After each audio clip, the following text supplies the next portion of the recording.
to be a tune that makes you fall to your knees and scream at the sun in passion. And I do, I get that. Showing Kayla happy birthday to her at the Portimao in Manchester tonight. Jay in Sheffield, Peyton and Phil, beautiful St. Ives, hello to you. Hi Shane Price in Trottenham Monster. From the Labour front bench, Khalid Mahmood, who was a shadow defence minister, has gone. We're not quite clear the reasons because he appears to have resigned before the votes had been counted. So we'll bring you up to date on that. But let's go back to the questions because Paul Charles, who is the chief executive of the PC agency and co-founder of Save Our Summer campaign, is with us. This question comes from Ben in Brockley. Paul, it says, how can someone go to Australia, New Zealand or Brunei without stopping over somewhere in a red or amber zone? Paul? That's a really good question. Well, first of all, Brunei, you have to get permission from the Prime Minister's office, I think, in Brunei, before you're allowed into the country anyway. So here is one of the nuts of this green list. The UK government created a green list where, in fact, you can't really go to most of the countries. I'm just going into them in detail at the moment. I don't know, Portugal, okay, pretty easy to get into. Gibraltar, easy to get into. Israel at the moment doesn't open up, I think, until May the 23rd, and that's to groups initially, not to individuals. Iceland, though, pretty simple to quarantining. Brunei, you've got to get the Prime Minister's permission. New Zealand and Australia, you can't get to anywhere. Because they're closed. Because they're closed to British visitors at the moment. If you are a citizen of New Zealand or of Australia, you can get in. There's still quite a long queue to get in there, but you have to quarantine on arrival for 14 days. So pretty well the whole list is not open, Yeah. Andrew, Yeah. which makes a mockery of the whole green list. It's why I'm convinced, Paul, that politically they decided to delay publishing it until today. They didn't want it published yesterday while people are going to the polls because they might think people have been rather cross. Yes, and they always get the data on a Thursday because they get it at a similar time to when our teams get it. Yeah. So they would have had the data yesterday morning, and they could have published it yesterday without doubt. But one of the big omissions, and it's something which I was led to believe, I'll be very upfront about this because I tweeted about it this morning, I was led to believe from a very good source in government that, and this is why you can't always trust your sources, but that source is very trustworthy. They told me that it was likely the US was opening from May the 17th to UK citizens, and it's turned out not to be true. And it's a big omission. And in fact, even the World Travel and Tourism Council have pointed this out tonight. By not opening up travel between two of the biggest markets in the world for travel and tourism, the UK and the US, it's a big omission for the UK, and it will not help economic recovery. So I'm very surprised there hasn't been an agreement yet between those two countries. Bearing in mind, pretty well 50% of their citizens have been vaccinated. Yeah, I was going to say, and when you consider how well our vaccination program has gone here, Paul, so if people wanted to come in from the United States, kindly, what would they have to do? Would they have to quarantine for 10 days? They'd have to self-isolate at home for 10 days. It's Right. effectively amber. So you would arrive, you would self-isolate at home or your accommodation. You could, of course, test to release early. You pay extra. You can have your test on day 5 and be released when you get the results. So yes, that's what quite a few American citizens are doing actually when they come over here.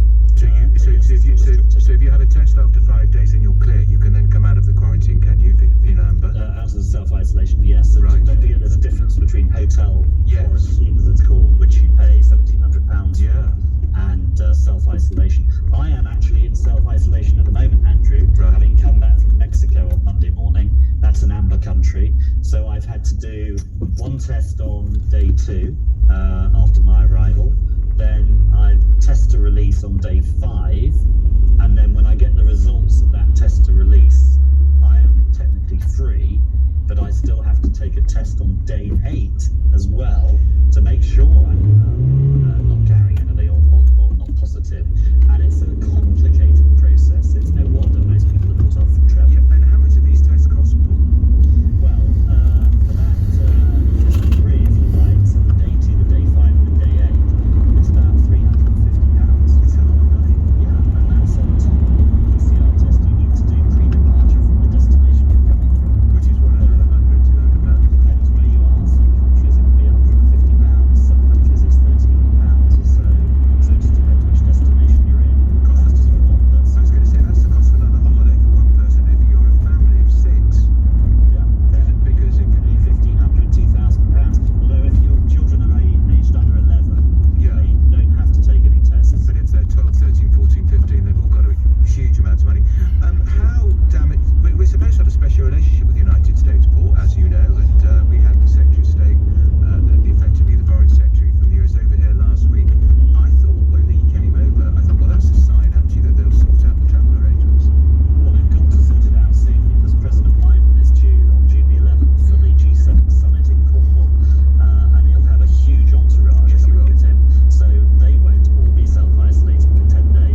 for people to go to amber countries. So from May the 17th, you don't need to fill out a declaration to travel form anyway. It is not illegal to travel. So you can go anywhere, but obviously it's dependent on where's going to let you in. And you've got to research that very carefully, because they're amber for a reason, because the government feels that their vaccination rates aren't high enough, or their infection rates aren't low enough. But there are lots of countries you can go to and will let you in. Italy is a very good example, in fact, from mid-May, which will be an amber country, but they'll let us in. And I think a lot of airlines will start looking at the list tonight. In fact, I know they are, because I'm getting so many texts about it from airlines. And they'll say, yes, we're going to put on extra flights to places like Italy or Greek islands. And I think they're going to do pretty well, actually, even though they're on the amber list, because there are lots of people who can come back to the UK and self-isolate for 10 days if they have to.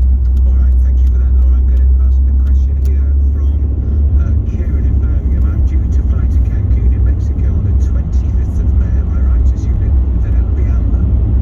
Well, that's where I've just come back from after a successful global summit, the World Travel and Tourism Council, where lots of travel experts were meeting. So yes, it is amber. And actually, under the US system, Cancun and its region, Quintana Roo, is described as one of the safest places to go. And that's why it's full of Americans. I know from first-hand experience last week. So you can go to Mexico. There's no entry requirement. You can fly on BA from Gatwick. They have a once-a-week service. You can get on that flight, wear a face mask. There's no entry requirements when you arrive, which is great. And then when you come back, you just have to self-isolate. You take a test, obviously, before you get to the airport, your PCR test, come back to the UK and do your self-isolation. I think Cancun is a fine destination to put on your list if you're prepared to self-isolate when you come back. That's Paul Charles. He's staying with us right up until 7 o'clock. We've got a lot of calls coming in, a lot of texts and emails. So if you've got questions for him, do call if you prefer. 03456060973. After the headlines, I'm going to be speaking to Joe Twiner at the Shattering Fleet for Labour in Hartlepool. The time is now 6:30. Headlines, Tim Humphrey. The Transport Secretary has outlined plans for the return of international travel from England later this month. France, Spain and Greece have failed to make the green list of countries, meaning anyone returning from there will have to have a period of self-isolation. Turkey has been put on the red list, meaning anyone returning will have to quarantine for 10 days in a government-approved hotel. Chelsea and Manchester City fans have been told they shouldn't travel to Istanbul for the Champions League final. Labour leader Sir Keir Starmer says he's bitterly disappointed by local election results so far. His party lost the Hartlepool parliamentary seat to the Conservatives, more than 100 council seats and control of Sheffield City Council. The weather, rain heavy at times, spreading northeastwards across much of southern Britain and Northern Ireland tonight, accompanied by strong winds, a low of -2. Elections 2021. Follow the results as they happen across the weekend on LBC. Hey, Harry. Hello, mate. Should I back the underdog or risk a few extra quid on the favourite? Listen, everyone knows that I like a bet, but if there's one thing I've learned over the years, it's this. No matter what the amount, no matter whether you're backing a player or buying a racehorse, your best bet is never to spend more than you can afford. That's why BetVictor's new affordability measures are specially designed to help you avoid ever spending beyond your means. Listen to Harry and please gamble responsibly. 18 plus, be gamble aware. Life feels like it's slowly getting back to normal, but we've all still got a part to play to help us get there safely. So from beer gardens to getting that much needed haircut, if you've got a mask and hand sanitizer with you when you're out, you are still making a difference. Order before 4 p.m. weekdays for next day delivery from trustedppe.co.uk. Together, we've got this. Rated excellent on Trustpilot. In an uncertain world, there's one thing you can always rely on. If your BMW needs a helping hand to get back to its best, your local BMW centre is here to help. Now with 20% off selected services when you book online. Take advantage of innovative ways to get your car the care it needs, including genuine BMW parts that come with a 2-year warranty and a handover that follows the latest government guidelines. You can be certain that your car is ready for the road ahead. Search BMW service to book at your local BMW centre today. T's and C's apply. Participating retailers only. Offer for online pre-booked and listed services completed by 18th of June. Not applicable for bookings made by mobile app. Offer may be withdrawn at any time. freeholder